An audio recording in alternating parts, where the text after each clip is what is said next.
এই মাছগুলো যারা এনেছেন তাদের সঙ্গে একটু কথা বলবো। আপনারা কত টাকা খরচ করে এই মাছগুলো পেয়েছেন? 6 লক্ষ টাকা খরচা হয়েছে, আপনার 2 লাখ টাকা বিক্রি হয়েছে। জাহাজ পাঠাতে গিয়ে 6 লক্ষ টাকা 6 লাখ খরচ হয়েছে। হ্যাঁ, পাঠাতে গিয়ে একটা বোট পাঠাইতে, সাগরে পাঠাইতে 6 লাখ টাকা খরচ হয়েছে। মাত্র এক মণ মাছ পেয়েছেন? হ্যাঁ, এক মণ মাছের দাম, 1,10,000 টাকা। 1,10,000 টাকা টোটাল বাজে মাছ সহ আপনার বিক্রি হয়েছে এই আপনার 2 লাখ টাকা।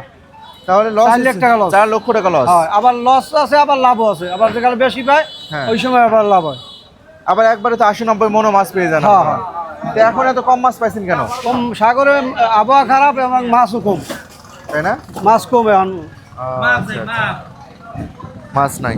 তাহলে আমাদের দিকের মানুষ মনে করে যে শুধু সাগরের জাহাজ দিলেই শুধু মাছ আর দিলেই মাছ পায়, কিন্তু ব্যাপারটা তো এরকম না। না, এরকম না। অনেক পরিশ্রম আছে, অনেক খরচাপাতি আছে। পরিশ্রম আছে, মানুষ এবার আপনার আবহাওয়া খারাপ, এবার আপনার 6 লাখ টাকা বাজার করে গেছে, আইবে আছে 2 লক্ষ টাকা। এই মাছগুলো যাবে কোথায়? এত সুন্দর সুন্দর মাছগুলো ওগুলো যাবে ঢাকায়। ঢাকায় না? এগুলো হচ্ছে 1,10,000 টাকা। হ্যাঁ, 1,10,000 টাকা মন। একটা সাইজ কত হবে এটার? 1 কেজি 900 গ্রাম, 800 গ্রাম।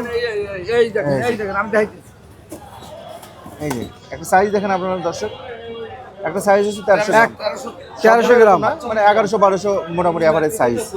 এটা হলো এখানকার সবচেয়ে বড় সাইজের ইলিশ। জি জি। এই যে